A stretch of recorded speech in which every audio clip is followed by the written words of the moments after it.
Estamos en la unidad 3 en la ciencia de los materiales. En el video anterior vimos nociones y parámetros y recordando todo lo del átomo. Vamos a pasar un poco, vamos a crecer, vamos a aumentar de tamaño un poco. Ya es cómo se unen esos átomos, o sea, esos enlaces interatómicos.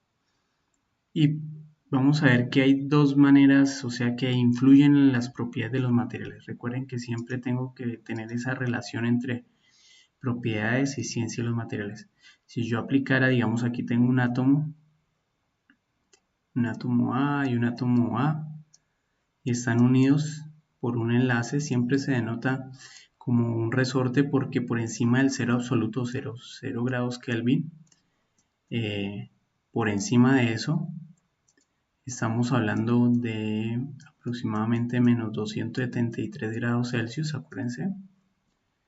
Si estamos hablando de esos grados de menos 273 por encima de eso, pues todo se mueve, ¿sí? Se está moviendo, hay deformaciones como tal, entre comillas, ¿sí? Y movimientos del material. Entonces, si estamos aquí a 32 grados, llamarlo así, pues eso equivaldría a 305 Kelvin, ¿sí? Entonces, para que recordemos esa. Entonces, a temperatura ambiente, pues estos materiales están casi 300 grados por encima de cero absoluto. Por eso se conota con resortes. Entonces, si yo tengo este material, este átomo A y estos acá también, y aplicaría una fuerza ¿sí? de tensión, la misma, pues en la figura 2 voy a tener más capacidad de formación, porque la forma de empaquetamiento del material, como está organizado, me va a permitir alargarlo más. Esto me va a permitir generar más movimiento. Mientras que en la figura 1, en esta de aquí arriba, pues va a mostrar una mayor restricción. ¿Con esto qué voy? O sea, en las propiedades de los materiales que vimos en la unidad anterior, pues todo lo que se altere en la estructura de la molécula de la materia va a alterar sus propiedades. No solo pues los enlaces, sino algo que vamos a ver, empaquetamiento. Empaquetamiento, cómo se forman los sólidos. ¿Okay? Pero vamos a iniciar primeramente por los enlaces atómicos. Y digamos aquí estoy hablando del diamante, ¿sí? O del carbono, como lo habíamos visto anteriormente. Digamos, los enlaces atómicos se clasifican en dos categorías, primarios y secundarios, por su nivel de energía. Solo es a manera de recordar, iónico, covalente y metálico. Y los secundarios principales son fuerzas de Van der Waals y puentes de hidrógeno. Gracias a estos existe el agua, sobre todo el puente de hidrógeno, y la vida como la conocemos. Pero recuerden que es en función de la energía. Como ejemplo, pues aquí estamos hablando de los primarios entre 200 y 700 kilojoules por mol, mientras que los secundarios estamos hablando de 1.99 a 21, son muy pequeñitos. Si les gusta estudiar, hay este tema, hay un investigador que llamó Lorentz y buscan las fuerzas de Lorentz, donde él trató de medir todos esos joules que se generaban muy bajos en esos enlaces secundarios. Y gracias a eso se puede sacar algo que llama licuefacción de gases. O sea, volver líquidos gases, como el más reconocido de los líquidos, uno de los más reconocidos es el nitrógeno, nitrógeno líquido. ¿Sí? Se permite pues al aumentar la cantidad de enlaces secundarios dentro del nitrógeno. Bueno, pues esto no es que recuerden que sea una camisa fuesta, pero principalmente los cerámicos tienen iónicos y covalentes. Y los metales, valga la redundancia, enlaces metálicos y algo covalentes. ¿sí? Entonces, los metales no vamos a presentar iónicos, ya lo vamos a entender por qué. Y los polímeros principalmente pues vamos a hablar entre covalentes y secundarios. ¿sí? Los polímeros serían covalentes más secundarios. ¿sí? Estos materiales pues por eso son fuertes, necesitan mucha energía y por eso son rígidos. Vamos a entrar con el iónico. Estamos hablando de enlace iónico. Cuando estoy hablando de enlace iónico es uno de alta potencial de ionización y uno bajo. Si ustedes se acuerdan en la tabla periódica, recuerden que el potencial de ionización es de abajo hacia arriba, perdón, y de izquierda a derecha. Y así está el cloro, está casi en el extremo, y el sodio está por aquí. Si vamos a ver el cloruro de sodio, la sal, pues es uno de los fuertes, un elemento fuerte contra uno débil, donde el fuerte necesita poca energía para arrancarle un electrón, que es lo que está sucediendo aquí. Cuando llega el cloro contra el sodio, pues este electrón fácilmente se desprende y se junta. Y es porque el cloro tiene un número de valencia de 7, o sea, le hace falta un electrón para completar su octeto, para quedar estable, mientras que al sodio le faltarían 7.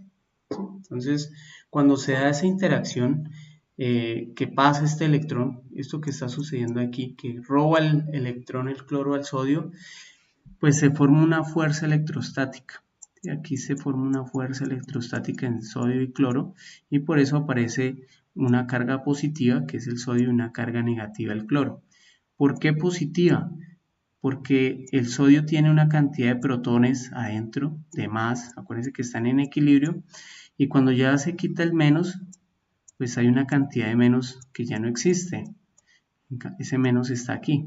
Por eso queda con un positivo, se coloca con un número de oxidación, por llamarlo así, un número de oxidación de un más. O sea, tiene un protón de más. Mientras que el cloro, al robar ese electrón, tiene un electrón de más. O sea, ya no es cero, cloro cero, sino que tiene un menos. Entonces queda la carga positiva y la carga negativa, conocidas la carga positiva como catión y la carga negativa como anión. Pero recuerden que es una atracción electrostática, ¿sí? Este enlace como tal es por las cargas, por los polos opuestos que se generan. Hay una fuerza, si yo junto de igual polaridad, pues se van a repeler y me fisuran las cosas. Por eso una de las cosas características de los enlaces iónicos en los cerámicos, de los compuestos iónicos en cerámicos, son frágiles, porque se van juntando las mismas polaridades cuando se comprimen, digamos, o cuando se genera una atracción, una tensión en el material, se van separando. El enlace iónico no es direccional, ¿sí? O sea, esto por lo tanto puede coger cualquier electrón de cualquier lado. Y recuerden que uno denota un enlace iónico con estas ecuacioncitas. ¿Sí? Uy, se me fue los electrones. Y llamémoslo así, siempre tiene que haber un equilibrio entre el sodio 0, digamos, el elemento 0, aquí tendría un electrón que se muestra acá, y el cloro. Entonces, siempre antes de la flecha y después de la flecha debe estar la misma cantidad de electrones para equiparar, y entonces uno dice, pues que así se forma el sodio, el cloruro de sodio, pues sería en este caso. Entonces, recordemos, pues roba el electrón. ¿Qué ocurrirá si el calcio reacciona con el cloro? Miremos ese ejercicio. Entonces el calcio, si vamos a la tabla periódica, tiene un número de está en el grupo 2, por tanto es bivalente, tiene 2 electrones en la última capa, mientras que el cloro está en el grupo 7, tiene 7 electrones de valencia. Ya sabemos que de izquierda a derecha, o sea, el grupo más fuerte va a robarle los 2 electrones, pero pues el cloro solo necesita uno. Entonces, uno lo que haría es calcio y cloro. ¿El calcio qué va a hacer? Va a liberar sus 2 electrones. ¿Sí? El mismo elemento va a liberar los 2 electrones. Y el cloro pues va a agarrar un electrón de esos. Y así queda, aquí queda el calcio más 2, número de oxidación más 2. Y el cloro queda aquí cloro menos. ¿Sí? ¿Qué pasa? Esta ecuación antes de la flecha está un electrón y después de la flecha aquí arriba hay 2 electrones. Tenemos que balancearlo. Entonces lo que uno hace es colocar y multiplicar por 2. O sea que necesito 2 átomos de cloro para que quede igualado. Entonces un átomo de calcio más 2 átomos de cloro.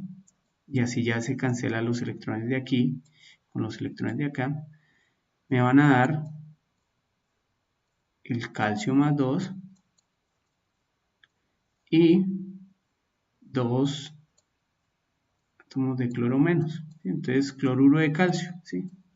Se llama el compuesto normalmente y ya se denotaría así. Acuérdense que aquí entramos en un tema muy importante en la industria que se llama la electroquímica. Este principio de los enlaces iónicos tiene que ver con la electroquímica. Entonces, si libera electrones, ojo, si libera electrones, si pierde electrones, se llama que se está oxidando, ¿sí? O sea, mientras si gana electrones, oxidación, y me disculpan la letra, estoy tratando de hacer con el mouse. Y si gana electrones, o sea, quito electrones, se llama reducción. Y eso se conoce como comportamiento oxidorreducción en los materiales. No se fijen tanto si es positivo y negativo, porque hay balances, hay veces que no se cumple esa regla.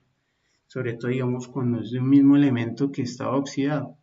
Como los vamos a ver en clase, me recuerdan si se me salta, la oxidación del hierro. ¿Sí? El hierro tiene diferentes tipos de óxido, ¿sí? Wustita, hematita y magnetita. Entonces, a veces el hierro pasa por diferentes, el óxido de hierro, perdón, pasa a diferentes fases, entonces hay que reconocer bien porque hay unas que se oxidan y otras que se reducen. ¿Okay? Entonces tengamos en cuenta esa parte de oxidorreducción. Eso también lleva a algo que cuando estoy hablando de iones como tal, iónico, iones, si están disueltos en un líquido, en una suspensión, en el aire, se llama un electrolito también. Donde haya cargas, por eso se llama electroquímica. Y cuando veamos el proceso del cobre, del aluminio, de algunos metales, de todo eso, tiene que haber procesos electroquímicos, donde hay un electrolito. Cuando escuchan electrolito es sustancias, líquidos que están cargadas de iones. Por eso a veces hablan de, pues uno para recuperar energía tiene que tomar el suero, ¿sí? Entonces, ¿el suero qué es? Una solución líquida que tiene gran contenido de cal, de magnesio, de sodio, de potasios. Ay, perdón, el potasio solo tiene uno. De magnesio más 2, ¿sí? O de calcios, y así sucesivamente. Es para cargar el organismo.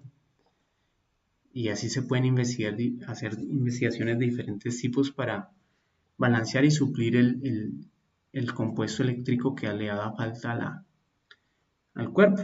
Ejemplo, si el agua no tuviera que bebemos ningún compuesto iónico, o sea, lo más pura posible, es más dañoso para el cuerpo, por llamarlo así, más pura entre comillas, o sea, que le quito todas las cargas.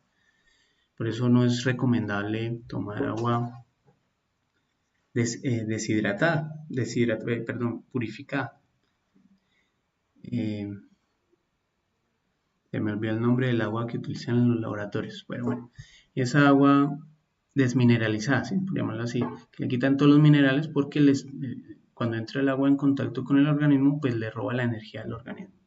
Entonces el agua tiene que tener potasio, sodio, magnesios en cierto nivel, porque también en gran cantidad pueden ser aguas muy duras y afectan el organismo. Vamos con el enlace covalente. Los enlaces covalentes son más fuertes que los iónicos normalmente porque, ¿dónde está mi cosito? Porque comparten, ya no estoy hablando de fuerzas electrostáticas, sino comparten pares de electrones. O sea, este electrón no importa si es de este de aquí a la izquierda y este de aquí abajo, se comparten, se mueven aleatoriamente. Eso no es tan estático, pero se forman pares de electrones. Por eso, digamos, la mayoría de las cerámicas como el cemento, las arenas, son de enlaces covalentes. Necesito mucha energía para romperlos, para, para que pasen a punto de fusión. Si estoy aquí hay un ejemplo como el tuxteno que más o menos 3400 grados, el molibdeno 2600. ¿Sí? Necesitan mucha energía porque están compartiendo electrones. pero dependiendo de con quién comparta, pues aquí va a haber algo que se llaman enlaces covalentes polares y algo que se llaman enlaces covalentes no polares. Depende del nivel de energía, ¿no? Y así aparece pues que el agua es un elemento polar, por ejemplo. Voy a colocar un ejemplo aquí. Digamos, si yo estoy hablando de el hidrógeno, ¿sí? O veamos del carbono. Si yo tengo el etano, ¿sí? o el etileno, uno de los gases más conocidos para producir polímeros. Si yo tengo el etileno, toda la estructura, todo entre carbono y hidrógeno, se forman pares de electrones. Estoy hablando de enlaces covalentes. Es un gas, esta molécula en este lado es un gas. Pero si yo lo miro energéticamente, pues esta energía que hay aquí es igual a la energía que está aquí. Es igual, no hay diferencias. Entonces esta molécula como tal es no polar. Por eso los polímeros normalmente son no polares. Los aceites, las grasas, los jabones, toda esa parte son no polares. Bueno, los jabones yo ya coloco un ejemplo que tiene polaridad y no polaridad, ¿sí? O tensoactivos, si ustedes vieron algo en el laboratorio de tensoactividad. Esto sería no polar, pero polar puede ser el ácido clorhídrico, ¿sí? Donde yo tengo aquí y aquí está el cloro, y se forma, y el cloro está en el nivel 7, entonces, acuérdense que aquí ya formo unos niveles, y si lo vemos energéticamente, aquí hay mucha energía, hay pares de electrones, de los propios electrones del cloro, y aquí en el hidrógeno no hay nada. Cuando son así, que se llaman polares, como el ácido clorhídrico, pues van a generar densidades de carga aquí que se llaman negativas y aquí cerca del hidrógeno densidades de cargas positivas. Eso nos va a ayudar a entender después los enlaces secundarios y principalmente los de puentes de hidrógeno. Acuérdense que el agua no tiene una estructura molecular lineal, ¿sí? Esto que está sucediendo aquí no es lineal. No, el agua no sucede así. El agua tiene una estructura con un ángulo de 100, con un ángulo acá, ¿vale? Bueno, voy a dejar hasta aquí este video de covalentes y en el siguiente